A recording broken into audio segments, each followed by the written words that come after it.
Bienvenidos, hermanos y amigos, a esta sexta entrega de nuestra serie Conociendo al Dios Vivo. Hoy nos adentramos en el terreno más sagrado y, lamentablemente, el más profanado de la teología moderna. Vamos a hablar del amor y la gracia de Dios. Digo que es el más profanado porque vivimos en una cultura que ha secuestrado el vocabulario bíblico. El mundo usa la palabra amor, pero le ha cambiado el diccionario. Hoy, cuando la gente dice Dios es amor, lo que realmente quieren decir es Dios es tolerante, Dios es inofensivo, o Dios aprueba mi estilo de vida sin importar cuál sea. Hemos creado un ídolo monstruoso, un Dios que es puro sentimentalismo, un abuelo senil en el cielo que solo quiere que seamos felices, sin importarle nuestra santidad. Pero, hermanos, ese no es el Dios de la Biblia. Si queremos conocer al Dios vivo, debemos limpiar nuestra mente de las definiciones de Hollywood y sumergirnos en la definición de la Escritura. Para empezar, vayamos directamente a la fuente. Abran sus Biblias en la primera carta de Juan, capítulo 4, versículos del 9 al 10. Escuchen la lectura completa de la palabra de Dios. En esto se mostró el amor de Dios para con nosotros, en que Dios envió a su Hijo unigénito al mundo, para que vivamos por él. En esto consiste el amor, no en que nosotros hayamos amado a Dios, sino en que Él nos amó a nosotros y envió a su Hijo en propiciación por nuestros pecados. Detengámonos aquí. Juan no dice, en esto consiste el amor, en que Dios nos hace sentir bien. Dice que el amor consiste en una acción histórica y sangrienta, la propiciación. Ahora necesitamos hacer exégesis profunda. La palabra griega para amor que usa la Biblia aquí es ágape. En el mundo griego antiguo había varias palabras para amor. Estaba eros, que es el amor romántico o sexual. Estaba philos, que es el amor de amistad o afinidad. Pero el Nuevo Testamento elige ágape. ¿Por qué? Porque ágape no es un amor basado en la atracción o en el mérito del objeto amado. Eros ama porque el otro es bello. Philos ama porque el otro es agradable. Pero ágape es un amor que nace enteramente de la voluntad del que ama, a pesar de que el objeto amado no tenga mérito alguno. Dios no te ama porque seas amable. Dios no te ama porque vio algo valioso en ti. Dios te ama porque Él es amor. Su amor es un acto de su carácter soberano, no una reacción a tu bondad. Esto nos lleva a confrontar el argumento contrario, la gran mentira de nuestros días. El movimiento de la hipergracia o el universalismo. Ellos dicen, como Dios es amor, Él acepta a todos tal como son, y al final no enviará a nadie al infierno. Permítanme usar una analogía para desmontar esta falacia. Imaginen a un médico que realmente ama a sus pacientes. Si llega un paciente con una gangrena terrible en la pierna que amenaza con matarlo, ¿qué hace el médico amoroso? Le dice, no te preocupes. Te amo tal como eres, con tu gangrena y todo. Vete a casa y sé feliz. No, eso no sería amor. Eso sería negligencia criminal. El médico que ama, toma el bisturí. El médico que ama, corta, hiere y extirpa lo que está podrido para salvar la vida del paciente. El amor de Dios es un amor santo. Porque Él nos ama, Él odia el pecado que nos destruye. El amor de Dios no es una afirmación de tu pecado. Es una guerra contra tu pecado para salvarte de él. Dios te ama demasiado como para dejarte en tu inmundicia. Y esto nos conecta con la palabra que leímos en Primera de Juan, propiciación y lasmos. Esta palabra es técnica. Significa un sacrificio que satisface la ira divina. Volvamos a lo que aprendimos en el video sobre la justicia. Dios está airado contra el pecado. Su justicia demanda castigo. El amor no puede simplemente anular la justicia. Dios no puede decir, olvidémoslo. Entonces, ¿qué hace el amor ágape? El amor provee lo que la justicia demanda. Dios mismo, en la persona del Hijo, se ofrece para recibir el golpe que la justicia tenía preparado para nosotros. Aquí está nuestra frase ancla para hoy. La gracia no es que Dios ignore tu pecado. La gracia es que Dios cobró tu pecado en la cuenta de su propio Hijo.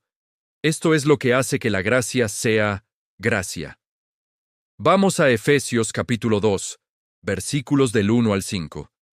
Miren el contraste dramático que hace Pablo. No podemos entender la gracia si no entendemos nuestra condición previa, dice la Escritura. Y Él os dio vida a vosotros, cuando estabais muertos en vuestros delitos y pecados, en los cuales anduvisteis en otro tiempo, siendo por naturaleza hijos de ira, lo mismo que los demás. Pausa ahí. Éramos hijos de ira. Merecíamos el juicio, no éramos personas buenas que necesitaban un poco de ayuda. Éramos cadáveres espirituales y enemigos de Dios. Pero el versículo 4 comienza con dos de las palabras más gloriosas de la Biblia. Pero Dios, que es rico en misericordia, por su gran amor con que nos amó, aun estando nosotros muertos en pecados, nos dio vida juntamente con Cristo. Por gracia sois salvos. Permítanme usar una segunda analogía para ilustrar la diferencia entre justicia, misericordia y gracia, porque muchos cristianos las confunden. Imaginen que ustedes van conduciendo a alta velocidad y rompen una ley de tráfico, y además chocan contra un auto de policía. Son llevados ante el juez. Son culpables. La evidencia es clara. 1.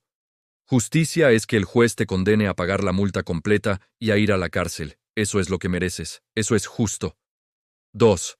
Misericordia sería que el juez dijera, te perdono la cárcel y la multa, puedes irte. Misericordia es no recibir el castigo que mereces. 3. Pero gracia. Gracia es algo totalmente distinto. Gracia sería que el juez bajara de su estrado, pagara tu multa con su propio dinero, cumpliera tu tiempo en la cárcel por ti y luego te entregara las llaves de su propia mansión y te adoptara como su hijo. Eso es lo que Dios hizo. La gracia es recibir el favor, la herencia y la posición que no mereces, a costa del sacrificio de Cristo. Por lo tanto, hermanos, ¿cómo debemos responder a este amor y a esta gracia? La respuesta de la apostasía moderna es el libertinaje. Como soy salvo por gracia, puedo vivir como quiera. Falso. La respuesta bíblica es la gratitud que lleva a la obediencia radical. Si alguien pagó una deuda impagable por ti, si alguien murió para salvarte, ¿le escupirías en la cara viviendo en rebelión? El apóstol Juan dice más adelante. Nosotros le amamos a Él, porque Él nos amó primero. Y Jesús dijo, si me amáis, guardad mis mandamientos. El verdadero conocimiento del amor de Dios no produce relajación espiritual. Produce un celo ardiente por la santidad. Produce un deseo de no ofender a aquel que nos amó hasta la muerte. Si tú crees que la gracia es una licencia para pecar, no has entendido la gracia y probablemente no la has recibido. La gracia verdadera enseña a renunciar a la impiedad. Tito 2:11-12. Hemos recorrido un largo camino. Hemos visto la santidad que nos aterra, la soberanía que nos humilla, la justicia que nos condena, la verdad que nos confronta, y ahora, el amor y la gracia que nos rescatan.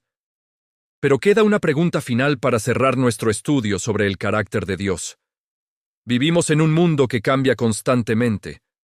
Las leyes cambian, la cultura cambia, nuestros sentimientos cambian.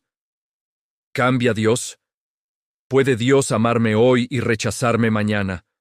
¿Puede Dios cambiar sus normas sobre el pecado? En el próximo y último video de esta serie, estudiaremos la roca sobre la cual podemos descansar eternamente. La inmutabilidad de Dios.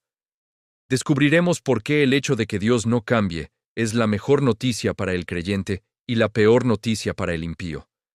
Si este mensaje ha edificado tu vida, te invitamos a suscribirte, activar las notificaciones y compartir esta enseñanza. Recuerda que este ministerio no es para lucro. Nuestro único propósito es contribuir al cumplimiento de la Gran Comisión. Como está escrito en Marcos 13:10, es necesario que el Evangelio sea predicado antes a todas las naciones. Y en Mateo 24:14, será predicado este Evangelio del reino en todo el mundo, para testimonio a todas las naciones. Y entonces vendrá el fin. Gracias por ayudarnos a extender esta verdad.